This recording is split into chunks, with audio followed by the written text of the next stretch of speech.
Chapter 5. Increasing Life. You must get rid of the last vestige of the old idea that there is a deity whose will it is that you should be poor, or whose purposes may be served by keeping you in poverty. The intelligent substance which is all, and in all, and which lives in all, and lives in you, is a consciously living substance.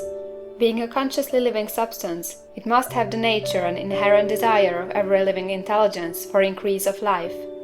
Every living thing must continually seek for the enlargement of its life, because life, in the mere act of living, must increase itself. A seed, dropped into the ground, springs into activity, and in the act of living produces 100 more seeds. Life, by living, multiplies itself. It is forever becoming more. It must do so if it continues to be at all. Intelligence is under the same necessity for continuous increase. Every thought we think makes it necessary for us to think another thought. Consciousness is continually expanding. Every fact we learn leads us to the learning of another fact. Knowledge is continually increasing. Every talent we cultivate brings to the mind the desire to cultivate another talent. We are subject to the urge of life, seeking expression, which ever drives us on to know more, to do more, and to be more. In order to know more, do more, and be more, we must have more. We must have things to use, for we learn and do and become only by using things. We must get rich so that we can live more. The desire for riches is simply the capacity for larger life seeking fulfillment. Every desire is the effort of an unexpressed possibility to come into action. It is power seeking to manifest which causes desire. That which makes you want more money is the same as that which makes the plant grow. It is life, seeking fuller expression. The one living substance must be subject to this inherent law of all life. It is permeated with the desire to live more. That is why it is under the necessity of creating things. The one substance desires to live more in you, hence it wants you to have all the things you can use. It is the desire of God that you should get rich. He wants you to get rich, because he can express himself better through you if you have plenty of things to use in giving him expression. He can live more in you if you have unlimited command of the means of life. The universe desires you to have everything you want to have. Nature is friendly to your plans. Everything is naturally for you. Make up your mind that this is true. It is essential, however, that your purpose should harmonize with the purpose that is in all. You must want real life, not mere pleasure of sensual gratification. Life is the performance of function, and the individual really lives only when he performs every function, physical, mental, and spiritual, of which he is capable, without excess in any. You do not want to get rich in order to live swinishly, for the gratification of animal desires. That is not life. But the performance of every physical function is a part of life, and no one lives completely who denies the impulses of the body a normal and healthful expression. You do not want to get rich solely to enjoy mental pleasures, to get knowledge, to gratify ambition, to outshine others, to be famous. All these are a legitimate part of life, but the man who lives for the pleasures of the intellect alone will only have a partial life, and he will never be satisfied with his lot. You do not want to get rich solely for the good of others, to lose yourself for the salvation of mankind, to experience the joys of philanthropy and sacrifice. The joys of the soul are only a part of life, and they are no better nor nobler than any other part. You want to get rich in order that you may eat, drink, and be merry when it is time to do these things, in order that you may surround yourself with beautiful things, see distant lands, feed your mind, and develop your intellect, in order that you may love man and do kind things, and be able to play a good part in helping the world to find truth. But remember that extreme altruism is no better nor nobler than extreme selfishness. Both are mistakes. Get rid of the idea that God wants you to sacrifice yourself for others, and that you can secure his favor by doing so. God requires nothing of the kind. What he wants you is that you should make the most of yourself and for others. And you can help others more by making the most of yourself than in any other way. You can make the most of yourself only by getting rich, so it is right and praiseworthy that you should give your first and best thought to the work of acquiring wealth.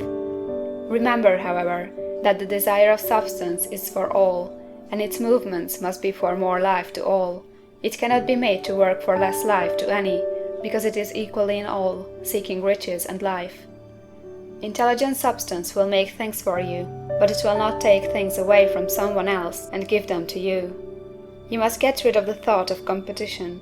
You are to create, not to compete for what is already created. You do not have to take anything from anyone. You do not have to drive sharp bargains. You do not have to cheat or to take advantage. You do not need to let any man work for you for less than he earns.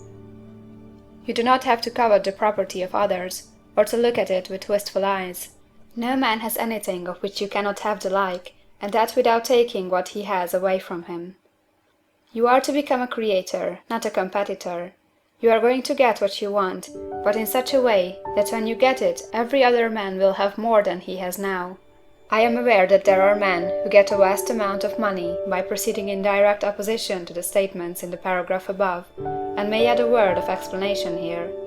Men of the plutocratic type, who become very rich, do so sometimes purely by their extraordinary ability on the plane of competition, and sometimes they unconsciously relate themselves to substance in its great purposes and movements for the general racial upbuilding through industrial evolution. Rockefeller, Carnegie, Morgan, and others have been the unconscious agents of the supreme in the necessary work of systematizing and organizing productive industry, and in the end, their work will contribute immensely toward increased life for all. Their day is nearly over. They have organized production, and will soon be succeeded by the agents of the multitude, who will organize the machinery of distribution. The multimillionaires are like the monster reptiles of the prehistoric eras. They play a necessary part in the evolutionary process, but the same power which produced them will dispose of them. And it is well to bear in mind that they have never been really rich. A record of the private lives of most of this class will show that they have really been the most abject and wretched of the poor. Riches secured on the competitive plane are never satisfactory and permanent. They are yours today and another's tomorrow. Remember, if you are to become rich in a scientific and certain way, you must rise entirely out of the competitive thought. You must never think for a moment that the supply is limited. Just as soon as you begin to think that all the money is being cornered and controlled by bankers and others, and that you must exert yourself to get laws passed to stop this process and so on, in that moment you drop into the competitive mind, and your power to cause creation is gone for the time being, and what is worse, you will probably arrest the creative movements you have already instituted. Know that there are countless millions of dollars worth of gold in the mountains of the earth, not yet brought to light, and know that if there were not, more would be created from thinking substance to supply your needs. Know that the money you need will come, even if it is necessary for 1,000 men to be led to the discovery of new gold mines tomorrow. Never look at the visible supply, look always at the limitless riches in formless substance, and know that they are coming to you as fast as you can receive and use them. Nobody, by cornering the visible supply, can prevent you from getting what is yours. So never allow yourself to think for an instant that all the best building spots will be taken before you get ready to build your house, unless you hurry. Never worry about the trust and combines, and get anxious for fear they will soon come to own the whole earth. Never get afraid that you will lose what you want because some other person beats you to it. That cannot possibly happen. You are not seeking anything that is possessed by anybody else. You are causing what you want to be created from formless substance, and the supply is without limits. Stick to the formulated statement. There is a thinking stuff from which all things are made, and which, in its original state, permeates, penetrates, and fills the interspaces of the universe. A thought, in this substance, produces the thing that is imaged by the thought. Man can form things in his thought, and, by impressing his thought upon formless substance, can cause the thing he thinks about to be created. End of chapter 5.